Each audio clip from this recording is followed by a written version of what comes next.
Hey everyone, welcome to Film School Dropouts. My name is James, and I'm here with. Wait, hold on. No, don't tell me. I'm just gonna go at the tattoo on my chest real quick. Lenny! Lenny! Lenny! Hey! Hey! I'm here with Brent.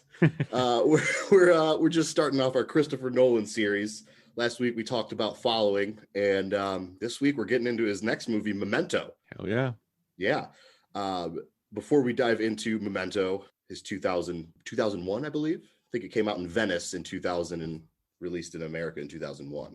Yeah, I saw two dates. I saw 2000 and 2001. Yeah, I believe 2000 was the Venice Film Festival release. That makes sense. Right. So before we get into Memento, let's just kick things off. Is there anything really great that you've watched this week, or really bad? Just anything remarkable in either direction that you've watched in the last week or so? I'm glad you asked, because I did watch something very good. I didn't have a chance to watch a lot of movies, but I did watch one that I had seen before, but I love going back to it, and you're going to love it too. All right. I already know you. Drum roll. Widows. Oh, God. Oh, Widows, baby. It's such a soft spot. I just got goosebumps. I love Widows so damn much. What a cast. What an absolute travesty of whatever marketing campaign that movie has. Seriously. I mean, that movie should have made so much money and have been awarded so many awards. It's populous, it's fun, it's incredibly smart and well made. Like, smart, super smart. Critics fucking loved it, but no one went and saw it. And if they did, they would have loved it too. It's a great heist movie with every good actor on the planet. Oh man, so many.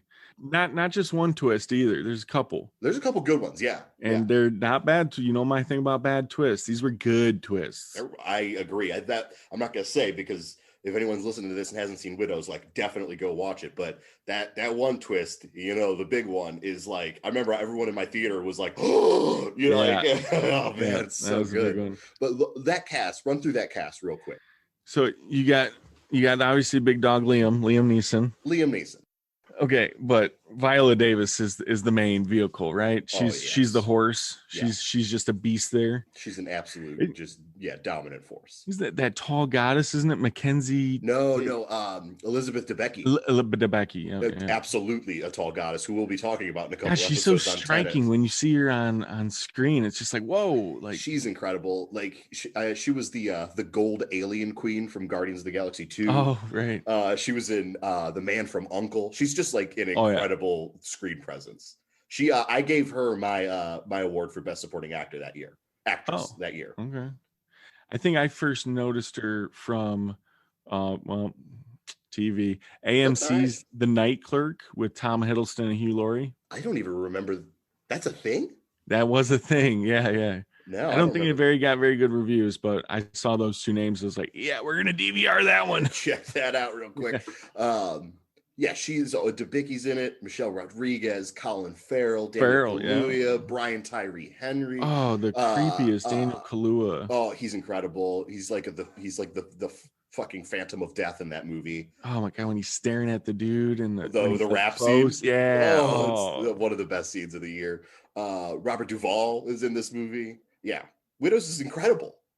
Yeah, I mean, anytime it's on, I leave it on. Yep. It's one of those movies. Yep. That's my favorite. Did you see anything you like? Oh yeah. So I'm going to go on a little bit of a tangent here, but that's okay. One of my all-time favorite directors is a Korean director named Park Chan-wook. You probably know him best for Old Boy. That's kind of his most known movie, but he also did Stoker, which was this really good little movie he came out with. The Handmaiden was his most recent movie, a perfect fucking movie. I've seen all of his movies except for 3. His first 2 movies are virtually impossible to see. He's completely disowned them. He's like, I didn't know what I was doing. Those are amateur films. I don't claim them. Those weren't mine. So they're impossible to find. He made a movie in 2000 called Joint Security Area, and the poster for this movie is atrocious. It's just like a couple soldiers with guns and like a big explosion, and it's all red, and it looks like a dumb action movie. So I just never saw it. I always thought, it was probably the movie that he made before he became like this incredible artist. So the other day, I'm sitting around looking for something to watch. I said, fuck it, let me just watch this stupid movie. It's one of his best fucking movies. It's incredible. Oh, wow. It's this amazing mystery kind of thriller about a murder that happens on the border of North and South Korea, like on the demilitarized zone. Okay. Which is like a horrible, hostile place to be. And it's got Song Kang-ho from he was in Parasite recently. It's just, I was just fucking bowled over by it. I think maybe because my expectations were so low. Yeah. I finally got around to it. But yeah, I mean, just a really smart, great movie. Let me double check. He's the dad in Parasite? Yes, he's the dad in Parasite. Okay. Yeah. Not the rich dad. The one that moves in. Yeah, that's fine. Yeah, he's in most of. I thought he was incredible. Movies. Yeah, I mean, he blew my mind in Parasite. So he's so good in how everyone's good in Parasite. But yeah, I mean, he was in Song Kang-ho was in The Host and Snowpiercer, was other Bong Joon-ho movies. Okay. So he's great. But yeah, that was the movie. I mean, it just completely just rocked my fucking world. I couldn't believe I had slept on it for so long on one of my favorite filmmakers. All right, but. That's a pleasant surprise right there. For sure. I'm so excited to go back to it. Nice. Yeah. Love that. All right. Well, shall we dance with Memento? I have this condition. A condition? It's my memory. Amnesia? No. It's different from that. What? Since my injury, I can't make new memories. Everything fades. If we talk for too long, I'll forget how we started. And next time I see you, I'm not going to remember this conversation. What's the last thing that you do remember? My wife. That's sweet. Dying. Lenny! I guess I've already told you about my condition. Okay, so let's try to talk about the plot of Memento then. Yeah. You want to take the reins on this one? Or you know what? I really like this little segment of, I want to, especially since you're a Nolan fan. You're a Nolan acolyte, I would say. Slappy. Yeah. What's your history with Memento? I had watched it well after his other ones that I already loved. I turned it on because I was like, oh, this is one of his earlier ones I never got to see when it was coming out. So I was just revisiting and I watched it and I was like, okay, it's good. Sure. But that was pretty much my feeling the first time through. Okay. I think you cannot mention this movie without talking about how it is one of the most unique films of all time. It is. I mean, I think a couple years ago, the Library of Congress opted to preserve it. And I think that has everything to do with the narrative story, like the kind of narrative style of this movie and the editing and just the way it's put together. Never seen anything like it before. I mean, it's before or since. It stands alone. So you love this movie? You like this movie a lot? I didn't say that. Okay. So I like you, came to Memento much later than it came out, and I just never vibed with this movie. I appreciated its creativeness. You know, obviously it's the thing about this movie for me is I think it's incredibly well made. I just don't vibe with it. It's not on my tempo or whatever you want to call it. But I can't deny, it's a fucking great idea for a movie, and it's whether I like it or not, like it's executed exactly how he wanted to execute it. But I had seen it a couple times, and I've tried it out a couple times. And last night when I watched it, I liked it a little bit more. But at the end of the day, it's still my least favorite movie of his. And it's, I don't know. I just prefer what he's become, I guess. Yeah, I mean, it's tough when you look at this because, like I said, there's something about this movie that we've never seen before or since, and that on its own elevates the movie. But if you take that away, if you look at it for what it is, yeah, it's just like it's a good movie. It's nothing. It's not going to blow you away. It is made exactly how he wants. Yeah, I can't really poke holes in it. Like, it's a personal preference thing for me. Yeah. And I know a lot of people really cite this as one of his best achievements, one of his better movies.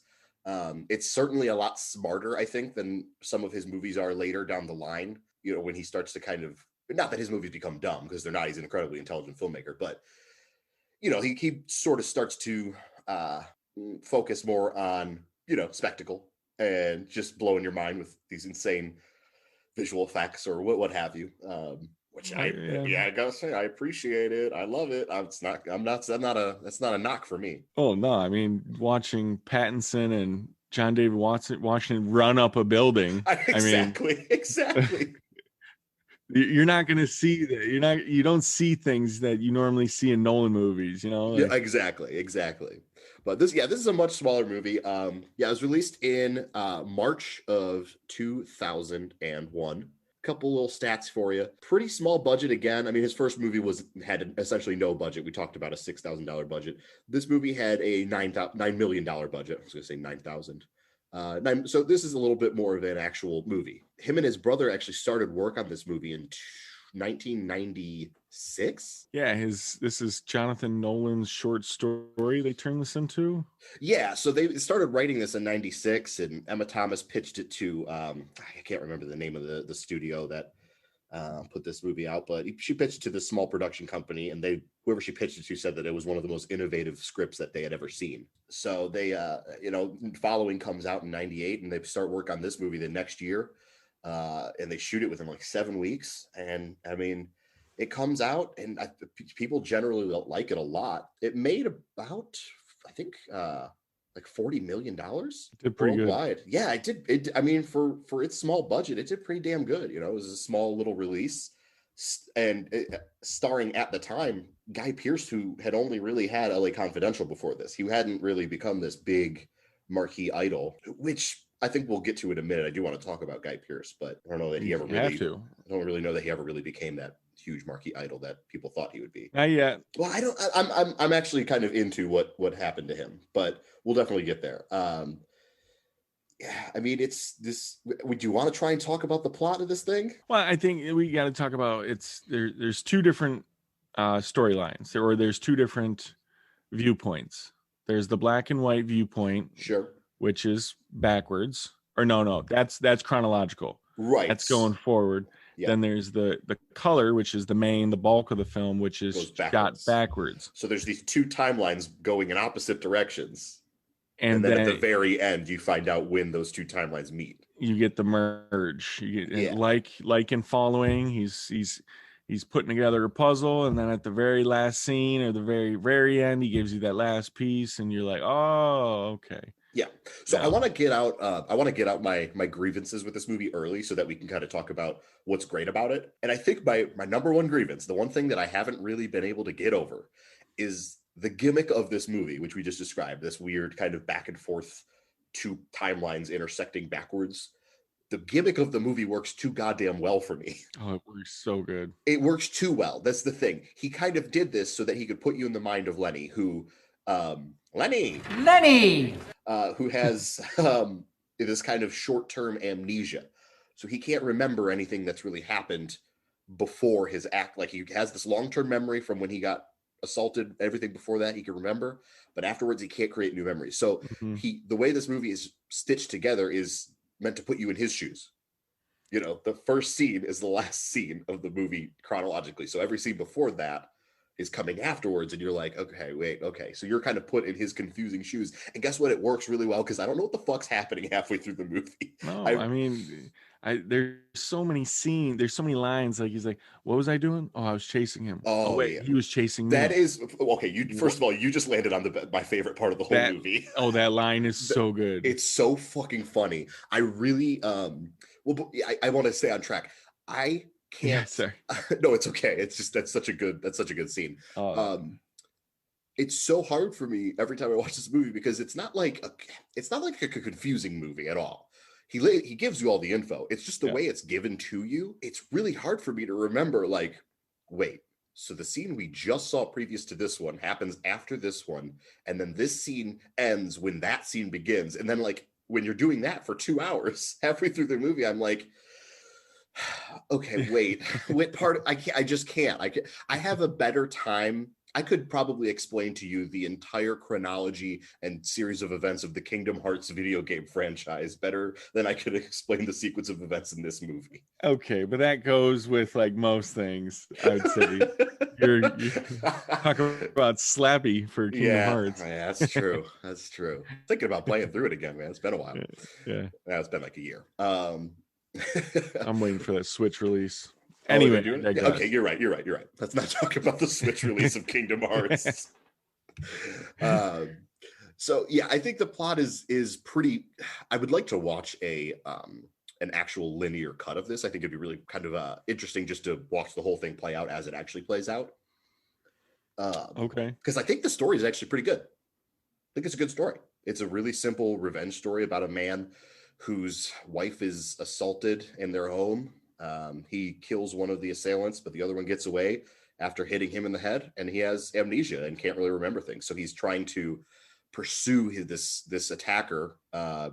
And the only way he could do that is by taking notes on Polaroid pictures and tattooing really important information on his own body so that he could remember all these things that he's getting in his investigation. Yes, his system of remembering. Yeah. Yes, he's very disciplined. Was that what he says? He's very disciplined. Stanley Jenkins? His name's Lenny. You talking about Sammy Jenkins? Sammy Jenkins, yeah. I've got a bombshell to drop on you about Sammy Jenkins, but we'll get to that. And okay. I think I want to do that at the end of the podcast. Well, I mean, we have to get into talking about Guy Pearce. Obviously, this is a Guy Pearce vehicle. So first, I want to gauge: are you a Guy Pearce fan or are you not? This is a great question. Guy Pearce is one of the very few actors that I've had like a strong negative opinion of before. Not even that I didn't like him. He's too extreme looking. He's got this very chiseled cheekbones. Oh, it's incredible. Like it's like he's chiseled out of rock. It's crazy. And they're extra pronunciated in LA Confidential, by the way. Did you ever get to that one yet? I did. I wanted to watch it before this because I know you've always told me to get to it. Well, that's just that's when I think of Guy Pearce, I think of LA Confidential. Yeah. And that was his big breakout. That's the first thing I saw him in. And I was like, who's this dude with the chiseled cheeks? He's crazy. That looks like he can break cement with him. He falls in this category that I think a few actors fall into, where he's so handsome that it's unsettling. He's so good looking and like perfect and like you said, chiseled in his face and his features, where I'm like, there's just something off about you. I don't trust you. The other actor that comes to mind is what the fuck? I just forgot his name. He's in every Nolan movie, Scarecrow. Oh, Cillian Murphy. Thank you. Yeah, he's another one where I'm like, you're too pretty. Chiseled. Yeah. But I mean, he's a genius. Yes, he is. I love him too. But so Guy Pearce, I remember I didn't really like him in this movie, probably because I just didn't like this movie, and I associate him with him. But he's actually quite good in this movie. After watching it, last night, he's really, really good. But he shows up in a couple movies down the line, like Iron Man 3, another movie that I'm not crazy about. And I'm like, I really don't like him in it. I think he's quite bad in it. And then something happens in like the mid 2010s. I know what you're going to say. Do you? Lawless?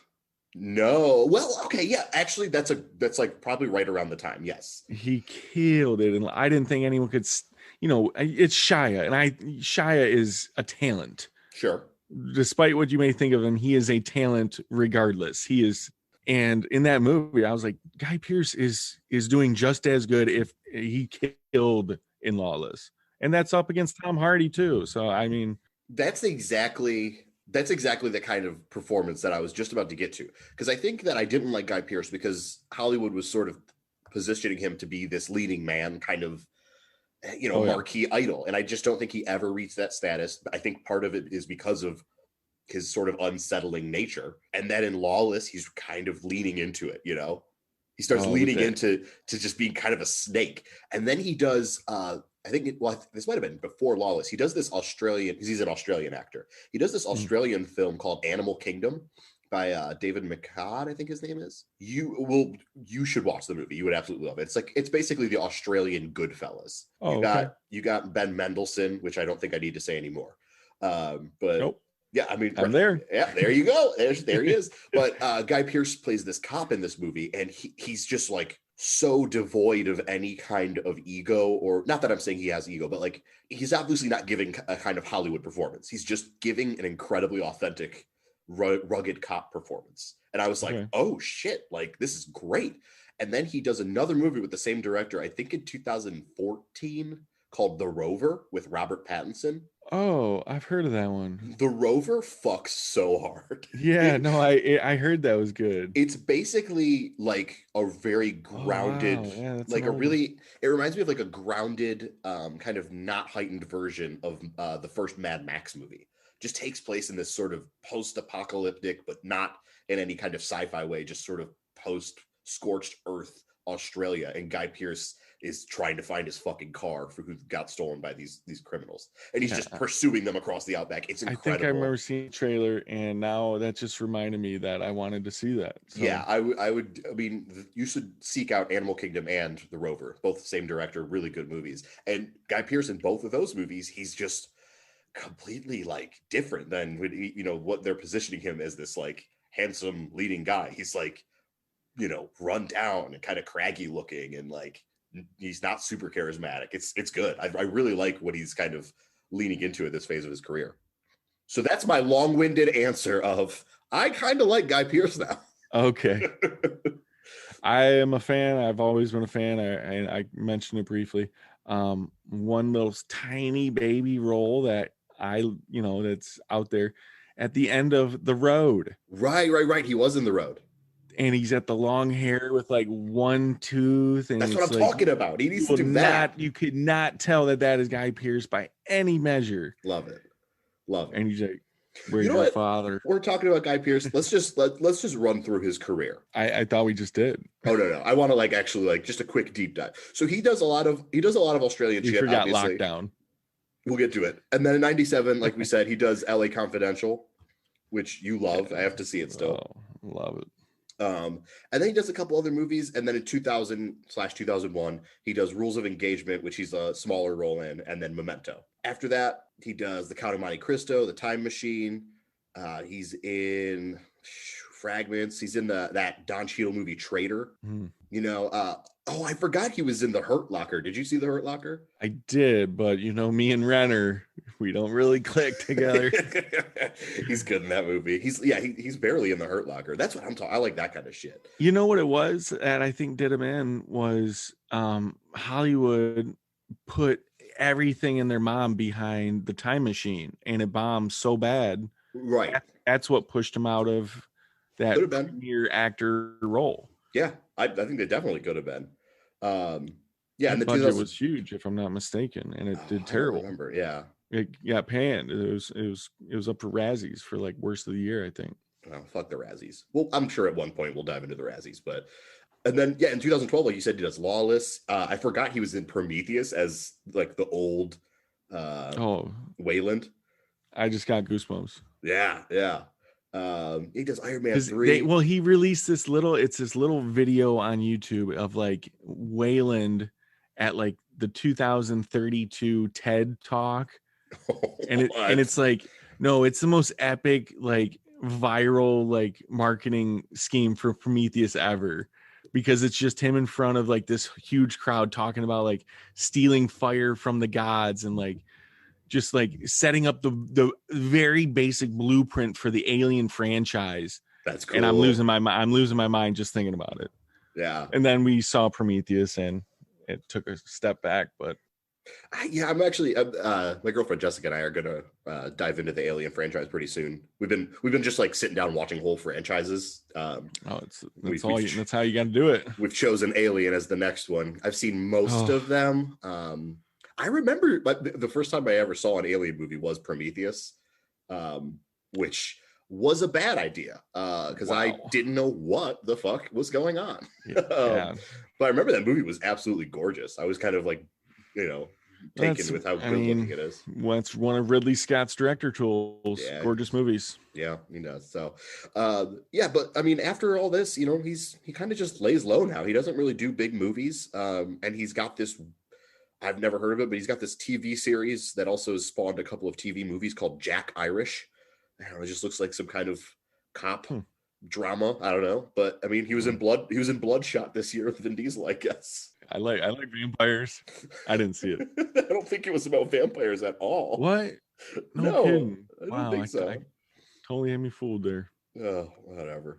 Normally, I can get a pretty good gist of it from the trailer, but I don't know, it looks I think Vin Diesel is not doing a vampire movie anytime soon. I'd love to see it. I'd love to see Vin with some fucking fangs. I guess the new case is they're trying to now that Deadpool 3 is going to be rated R, they're going to be doing well, I guess the push is for Blade 3 with Mahershala, or Blade with Mahershala to be rated R. I think that's fine. I don't know why that's the goal. Like, just make the movie first. I don't think they need to set out to be like, we're making an R-rated movie. Like, right. Just how about you write it first? And if it ends up being R, that's fine. Who cares? It's really weird. Has Disney ever produced an R-rated movie? Oh, tons. They had Touchstone Pictures for that. Oh yeah. They just, okay. Yeah. So they were behind it all, but they were just like, no, these guys made it. Oh yeah. I mean, yeah, they've are you kidding me? That's right. So, okay. So that was Guy Pearce. Second build in this movie, because there's really like 3 leads, I guess you could say. Second build is Carrie-Anne Moss. Although, watch me talk about the 4th one. Okay. Stephen Tobolowsky. Okay. Listen, this is his best role. Okay. All right. And the scenes he was in hurt me. He is unbelievably good. He's great.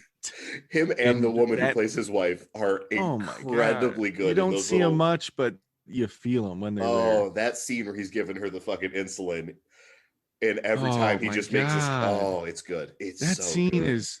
Come on, that scene is brutal to watch. Yeah.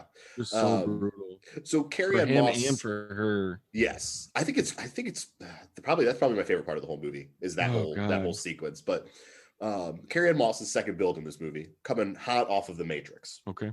Oh, I wanted to make a quick fix. On the last episode, I was making fun of the Pi soundtrack, saying that it was trying to sound like The Matrix. That movie came out a year before The Matrix, so I sounded like a real asshole on that fucking but it has that. Yeah. Whoopsies. That's been Jimmy's fix. So we have Carrie-Anne Moss coming right off The Matrix, and she's playing. I don't really understand anything that happens with her character in this movie. No, I didn't really like her character. No, I actually think she's kind of bad at it. I think she overacts so much in that scene where she's insulting his wife, trying to get a rise out of him. And see, I thought she was overacting in the diner scene. Yeah, I usually like her a lot. I think she's great in The Matrix. But I don't know. She's just kind of coming in too hot in this movie for me. I don't know why. I'm glad that we're on the same page about that. I didn't want to be the only one dunking on Carrie-Anne Moss, but no. I mean, I thought she was okay as Trinity, but she's never blown me away. And here, I thought she was. I don't know. Then again, she's up against a Titanic like Guy Pearce. What can she do? Sure. Yeah, we don't really need to spend too much time on Carrie-Anne Moss, I don't think. Thank you. Now we can get to the piece de resistance. My beloved Joe Pantoliano. Lenny. Hold on a second. Let me just grab this pair of pants and just well, Joey pants on there. There we go. Oh man, this is Cypher. This is one of my favorite character actors. I fucking love Joe Pantoliano so much. But yeah, I mean, he's been around for a long time. He's in Midnight Run. He's Cypher in The Matrix, and he's in Bad Boys. He's in just. I first knew him from The Fugitive. The Fugitive, yeah, he was Tommy Lee Jones' little on, sidekick. Yeah, right. He was in U.S. Marshals, right? And later on, when it was like Tommy Lee Jones versus Wesley Snipes, and how they build that second one. Right. I watched both those in theaters, by the way. Nice. But yeah, there's just something about Joe Pantoliano that is. He just always rings true to me. He's never, even when he's going so big, like I think he goes pretty big in this movie. He goes extremely big in The Matrix. Even when he's going so over the top, I'm just like, yeah, it's all real. Like he's the best. I'm just buying everything. He's got that little fucking Weasley voice in this movie. He's got that mustache. Like he's just, he's so much, and it's always a treat. Yeah, well, he's always kind of slimy too. Oh yeah. You gotta love him. What are you, nuts? He sounds. Oh God! Yeah, exactly.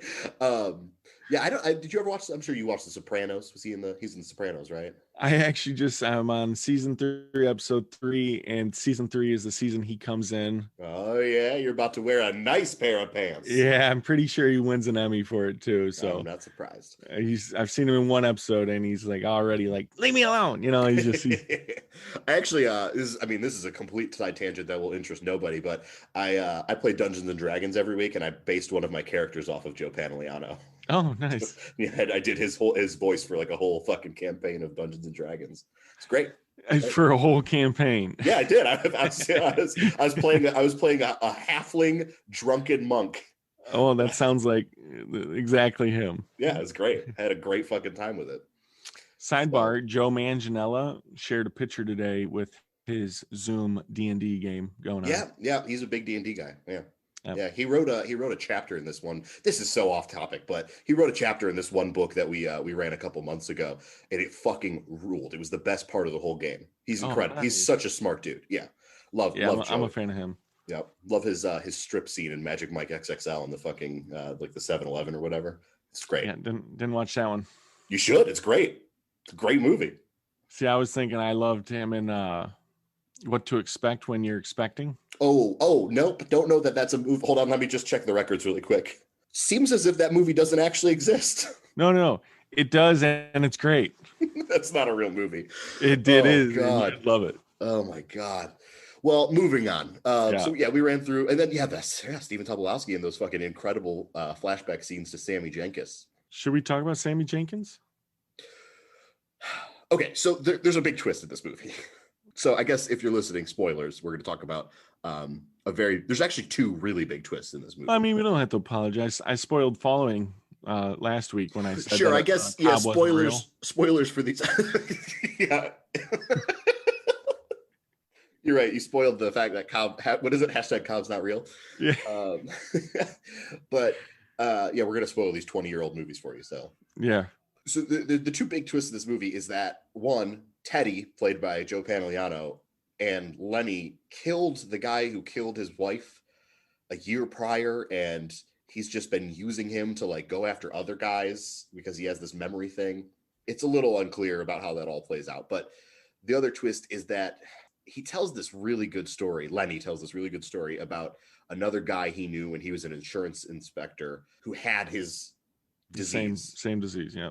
And how this guy, Sammy Jenkins, had this amnesia, and his wife couldn't deal with it anymore. So she kept asking him over and over to give her insulin because she had diabetes, hoping that he would snap out of it, knowing that he was overdosing her. And he didn't. He ends up killing her. The twist at the end of the movie that Teddy tells Lenny is that he is Sammy Jenkins, and that his wife survived the initial attack, and that he ended up killing her with insulin. The whole problem with this twist is that it's kind of hard to take at face value because the whole movie you're led to believe that Teddy isn't reliable. He keeps writing, do not trust his lies, all this stuff. So you're not really sure if you're supposed to believe that. And even the movie kind of lets you linger at the end, sort of thinking like, I don't really know if that's true. It seemed almost. Oh yeah, I mean, he said, "Oh, you just killed him. You just killed the guy." He's talking about the guy, and then a little bit after that, he said, "Oh no, we killed him a year before that." It's like, which one is it, Teddy? Yeah. Which one is it? Right. So you don't really know to trust Teddy. But here's something that I found incredibly interesting. After doing a little bit of digging, some eagle-eyed viewers of this movie found out the truth is probably that he actually was Sammy Jenkins. So there's a brief scene when he's doing the narration about Sammy. And I don't know if you've caught this or not. I would have never caught it if I didn't find it online. But there's a scene where the camera's pushing in on Sammy in the mental institution, and Guy Pearce is... and it flashes to Guy Pearce. Yeah. Yeah. I caught that. Oh, I never caught that before. Yeah, I caught that.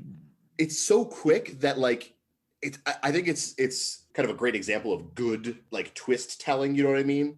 Where he doesn't let it linger long enough to be like, ooh, see. He literally, a doctor walks in front of Sammy, and when he walks out of frame, Sammy is now Guy Pearce, and then it cuts to the next scene immediately. He does not give you a second to process that visual information at all, which I think is really confident on Nolan's part. That he's just like, you know what, if you see it, you see it. If not, you can make up your own assumptions at the end. Well, not only that, but I think during that time, and he's thinking about, and he's like, no, he's trying to put it together in his head, and he's thinking about him pinching his wife, and then he thinks, oh wait, no, it was actually a shot. But then he cuts right back, and he's like, no, it was a pinch. I remember it was a pinch. Yep. And that whole mind game going back and forth. I mean, I don't know. I thought that was really good. Another ambiguous ending for Mr. Nolan. Yeah, it is. This one is incredibly ambiguous. I think you can he gives you the cards to sort of play it either way. I honestly, it feels to me like he definitely was Sammy. and has just been.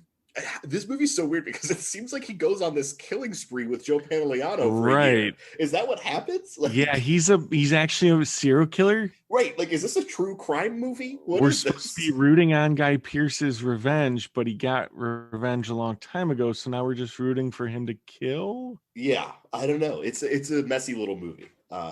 It's pretty good though. I mean, like I said, I'm not gonna ever put this thing on for fun because it just doesn't really hit me that way. But like, I can't argue that everything's fucking put together really well. And the fact that again, this is another spoiler. It's like the final scene, but the fact that he made the conscious decision, like, no, I want to kill him.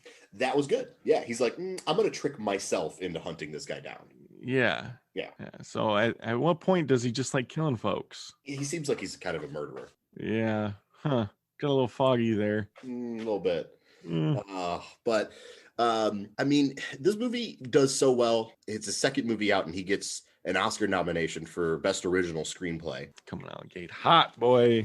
Yeah, I mean, really. And then the movie also gets an editing nomination, which I don't really know. I mean, I guess it's edited correctly. It just feels like that all of the things that you're loving for the editing, it's all in the script, right? I mean, he wrote the movie to be edited in that way, so it's like it's like a double nomination, I guess, or a redundant one. But either way, he gets 2 nominations, and then his brother goes on to adapt the script into a short story, which I guess is a lot different than the actual script. But strange, a little bit strange. But yeah, so are there anything like kind of categories that we didn't really talk about that you wanted to double dip on? Or well, I mean, just coming off following his first movie to this one, you can see the improvements in the areas that were lacking in the first one, like in following, like there was. The editing was horrendous in following. There was cuts where it was like, oh, why did he cut there? And it looked sloppy. It looked like a college student or whatnot, even though he didn't go to film.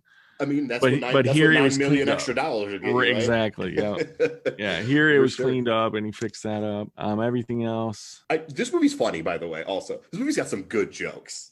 When the standout for me about this whole movie is him talking to himself. It's great. That's one of my notes. Is I absolutely love the inner monologue because he's so like aloof and just sort of like, just okay. Where am I? Okay. Yeah, we're figuring it out with him. Yeah, and I like that. The fucking the scene where it starts and he's in the bathroom holding the bottle of wine and he goes, I don't feel drunk. Yeah, it's so good. That was the other line. My absolute favorite scene in the whole movie is when it cuts and he's running down an alleyway. He's like, what am I doing? Okay, so what am I doing? Oh, I'm chasing this guy. No, he's chasing me. So good. Yeah. And then I think the other really good joke is when Carrie-Anne Moss gets everyone to spit in that cup of beer and gives it to him. It's super gross, but like when that scene ends and you've already seen everything, it's a pretty good joke. And she sets the beer in front of him on the house. Yeah, it's great. That's great. That. He probably won for that editing right there. Yeah, it's good. It's good shit. Yeah. A couple things I looked up. I guess Brad Pitt was the first choice to play Lenny in this movie. How do you feel about that? You mean a different pretty Hollywood guy? How do you feel about Brad Pitt in this role? I think Guy Pearce is more talented. Whoa, that's a big nope for me. I will say that the older Brad gets, the better he is getting. He's another. He actually has the exact same thing going for him, except for on a bigger scale. Brad Pitt, he's just an incredibly handsome guy who became a leading man, but he's really a good character actor. So the weirder his roles get, the better he is. Okay, yeah, I'll agree with that statement. But if you give him, I don't think he needs to get something juicy. Well, it's gonna flounder. I've seen him in roles where there's no life. Oh yeah, I think he's pretty terrible in Interview with the Vampire. Like Tom Cruise is just fucking running laps around him in that movie because he's so miscast. Well, that's not fair. What's not fair? Me telling you that Tom Cruise is running laps around? Well, it's Tom Cruise. Yeah, you're right. One of our finest actors. Yep, he's one of the best. How many people just tuned off? I don't care. Gone. Bye. Fucking bye. You don't like Tom Cruise? Bye. But so I guess you got Pitt up for the role, and then they I guess they offered it to Aaron Eckhart and Thomas Jane, and then they ended up going with Guy Pearce, who was just, at that time, a much smaller, talent. They were able to save some money. I know. They got to pay him less, and they got a pretty good fucking performance. They missed out on Thomas Jane, and they got Guy Pearce. Oh, darn. No, I like Thomas Jane. I'm not going to dog him. He's fine. He's fine. Okay, well, I mean, Memento, pretty good movie. My least favorite of his. But, I mean, that's good news for me personally, because that means every movie from here on out is just onwards and upwards. Yeah, I mean, for Following, you ended up giving that a 3.5? 3.5 for Following, yeah. Yeah, are we getting into the ratings right now? Yeah, I agreed with the Following score of 3.5, but I think with this one, it's just a little lower for me, so I'm going to give it a 3. I went 2.5 on this one. Oh no, I could very easily give it a 2.5, but I can't ignore how creative this movie is. Sure. Yeah. It's like I said, it's the start of the show. It's one of the most original movies ever before, ever since. And that alone gets it up to a 3 stars. Okay. Yeah. Like I said, 2.5 for me. Just not my Nolan, I guess, but yeah. That's all right. We'll get there. We'll get to my Nolan eventually. Do you want to play the game? The game in which I've set up for you? All right, let's do it. Oh, by the way, that 3 stars on my scale translates to a B plus. So that's about right. All right. B plus. Yeah. Okay. So I would we're going to start ending this podcast or not ending, but having at the tail end of the podcast. We're going to start playing little games. This might be the game we play depending on how it goes. So we're still workshopping it. So please bear with us. But please, this game, I'm going to lay the rules out for everyone listening. On Box Office Mojo, which is a great website for tracking the box office statistics of movies, you are able to select a movie and pick one of the genres that Box Office Mojo has categorized it as. And when you do that, it'll show you the top grossing movies in that genre. So what I'm going to do is I'm going to give Brent the 3 genres that Memento has been categorized under. He's going to pick one and try to guess top 5? Yeah, sure. We'll try to do the top 5 movies, the top 5 grossing movies in one of these 3 categories. I'll give you hints. By the way, I'm not going to leave you out to dry. Why don't you tell the viewers what 3 genres, these exciting genres we're dealing with today? So, for the film Memento, it is categorized under amnesia.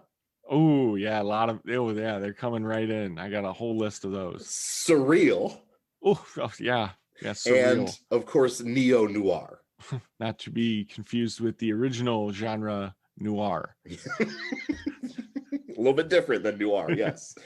So, out of those 3, amnesia, surreal, and neo-noir, which one do you want to try and guess the top films in? I'm not going to leave you out to dry, by the way. I'll give you hints. We'll figure it out. All right. Well, the first 2 genres completely terrify me, so let's go with neo-noir. All right. The top neo-noir films. So we're going to try to guess the top 5, and I'll tell you right off the bat, Memento is sitting at number 5 with Yep. Interesting. Yep. So this is based off of domestic gross. So just to be clear, neo-noir is kind of crime. Yeah, kind of modern. Yep. Stylish. Very stylish. Yep. Dark. Could be dark. Yeah. Pretty dark and gritty. Not quite gritty. No, I don't think it needs to be gritty. It certainly can be, but okay. Yeah. So Memento is sitting at number 5. So you actually only have to guess 5 or 4 of these movies. Memento's at number 5 with $25.5 million domestic. Let's start with number 1, a domestic gross of $74 million. It is a crime classic. Okay, so I'm just gonna say I think I might only get one here, but it's the one. Is it LA Confidential? LA Confidential is number 2. Oh, son of a gun. $64 million. So you've got 2 of the 5. So LA Confidential sitting at number 2 in neo-noir. Number 1 is a much more famous kind of, it's a huge hit, but also it's kind of a cult hit as well. It's got a lot of kind of devout fans based off of a comic book series. Oh, see, that just threw me off. Okay. I was going to say Chinatown. Nope. Chinatown's not in the 5. Dang it. Okay. Comic book, neo-noir. Oh, wait a minute. This is a big one. This is a well-known title. Very well known. Okay, you're gonna have to give me someone in it. All right. Starring a pretty big named actor who is kind of having a rebound moment here. You've also got actors like Bruce Willis. Oh, Sin City? Sin City, the #1 neo-noir movie. Wow, no kidding. Yep.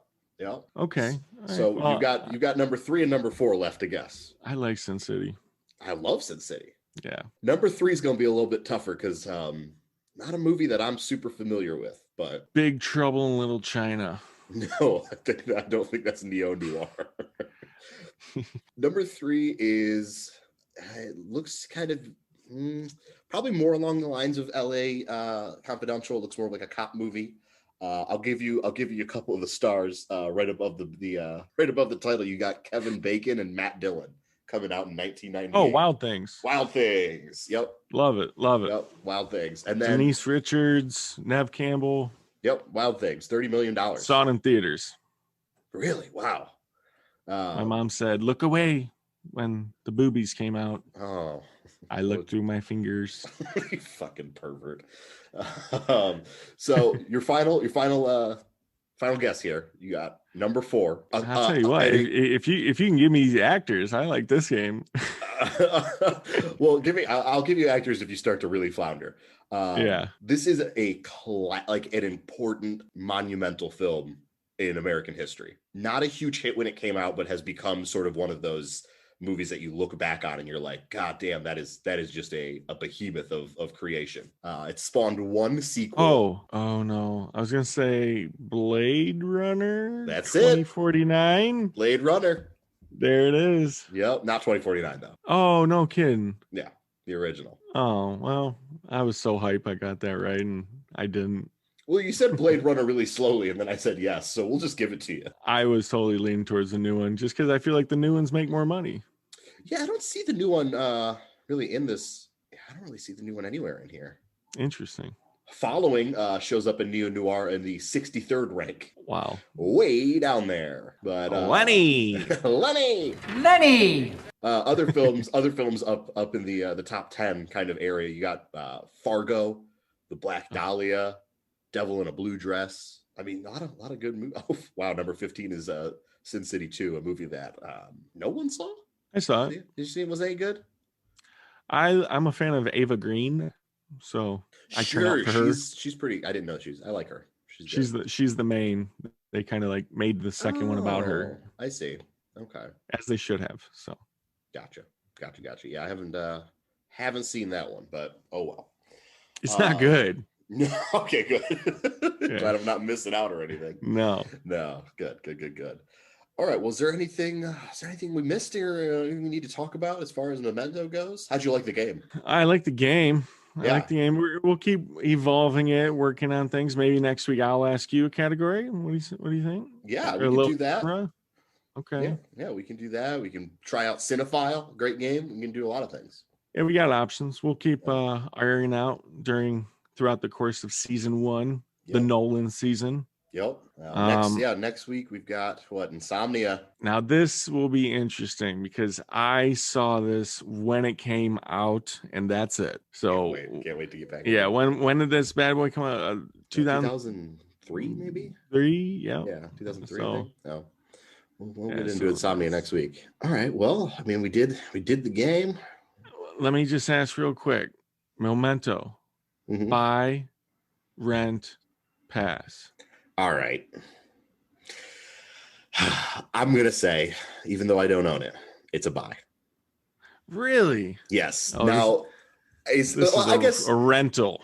Okay. So I was going to say, we got to clarify the buy, rent, pass system here.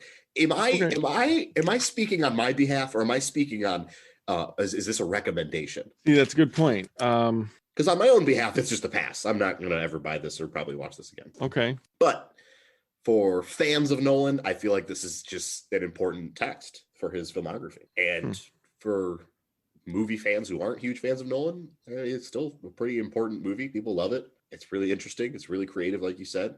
I think it's worth, at the very least, renting. But like I said, I mean, if you love Nolan, This is like a super important movie, even more so, I would say, than next week's film, Insomnia, which I like much more. Yeah, I mean, if we're, I don't know if we're going to come to a more important movie than this. I mean, we certainly will be. We'll talk about The Dark Knight. The Dark Knight is an absolute like game changer. You're not going to sell me on that. It's up to it's right up there. Yeah. You know, it's peak for me. Yeah.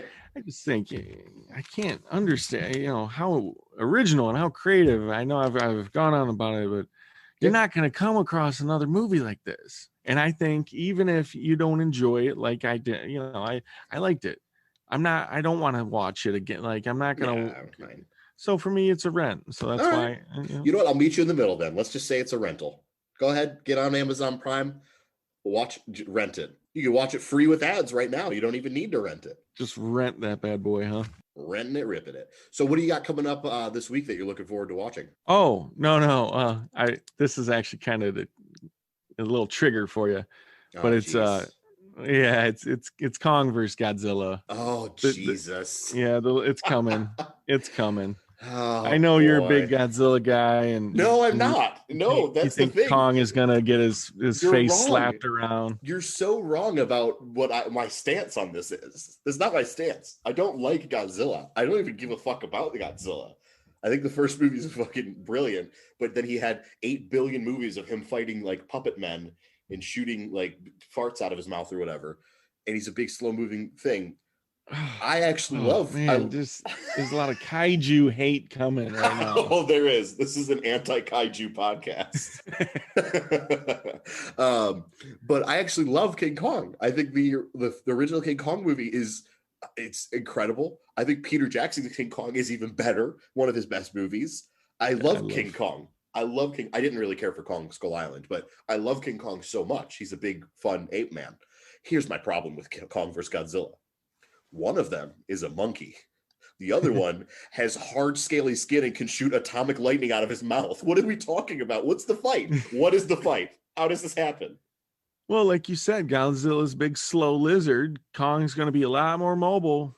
Yeah, he can move, I guess, but he's going to be dodging that. He's going to be dodging that atomic breath. It's like walking up to a dog with a cannon and being like, "Who's going to win in this fight?" Yeah, okay, the dog can run around, but if the cannon hits him one time, he's fucking done. I mean, really, we know it's going to be a tie. Everyone and their mom knows it's going to be a tie. It was going to be. Yeah, I know. That's the thing. You got to appease both fans. So, but I would love for the movie to be. I would love for this to be a short film that's like 15 minutes long, and then like right in the middle of the excitement, Kong just gets fucking eviscerated by his atomic lightning breath, and then the movie's credits roll. That's my idea. Kong vs. Skull Island. Oh no! It's just everyone sitting in the theater disappointed when common sense reigns true. No, Kong's going to utilize that evasion and that speed. He'll make it a match. Yeah, all right. Well, we'll see. Did you see the last one? Godzilla, King of the Monsters? King of the Monsters. Yes, I did, with Millie Bobby Brown. Yeah, how was that? Kyle Chandler. Not nearly as good as the first. It was a big drop off. Bummer. It was just rush. I mean, I felt what made the first one so good was the pacing. It was drawn out. You barely saw the monsters, and when you did, like the size and scope, they looked monstrous. Well, that's like, yeah, I wasn't a huge fan of the first Godzilla movie, but I can't deny that that's fucking, what is it, Gareth Edwards, the director of that movie? He is so good at scale. Because he did Rogue One, and when you see the fucking Death Star coming over the horizon in Rogue One, it's like, oh fuck, like I think, oh Jesus, and I think he does the same thing with Godzilla. So. Yeah, no, the second one was just rushed and bummer. Yeah, not my. Well, not for me. We'll see if is it Godzilla versus Kong, or is it Kong versus Godzilla? What's the name of the movie? Oh, I thought it was just K versus G. KVG, Dawn of Justice. Okay, well, I'm gonna go much smaller for what I'm looking forward to. I'm going microscopic compared to what you've brought. Oh, Ant-Man. No. Oh no, I mean in all ways. Little tiny movie that I've been waiting for like a year now called Minari is coming out pretty soon. A24 is releasing it. Stars Steven Yeun. I'm there. Yeah, exactly. Right. I was there when you said A24. Yeah, okay. And then Steven Yeun is going to be in it, and it's about a Korean family that moves to, I want to say, Arkansas to try and live the American dream and start like a farm. And that's the movie. And it looks, it's an incredibly gorgeous looking movie from the trailers I've seen, and it's just getting all these rave reviews. I think that comes out in about a month. So you're saying Steven Yeun from Walking Dead? Yep. Interesting. Yeah. What's the name of that one? Minari. Okay. Yeah. I'll keep an eye out for it. I think it's going to be up for a lot of awards this season.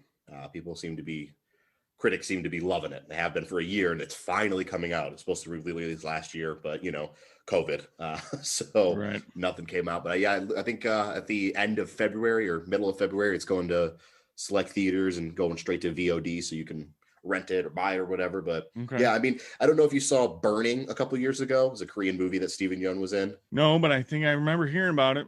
He was incredible. He is such a fucking good actor. I remember hearing he got pretty good acclaim for it. Yeah, for sure. So that's what I'm looking forward to. So we got Godzilla versus King Kong and Minari, a double feature for the whole family to enjoy. Yeah. Shit, man. All right. Well, I think we've about covered everything in Memento. Ready to put a bow on it? Yeah, for good for me. Yeah. Twice is plenty, I think, for that movie. So. Yeah. Yeah. You watch it once, you're like, whoa, what? And then you watch it again, you're like, okay. Yeah. Whoa. Yeah. Whoa. Yeah. Cool. All right. Well, I mean, I guess we'll wrap things up here. I just one final Lenny for the road, and we'll see you all next week for Insomnia. See you later. That's like, I want to give you a one chance. Is that actually how you want to end the episode? No. All right. Well, I'm James. And I'm Lenny. Hey, we'll see you next week, Lenny. Lenny. And Brent.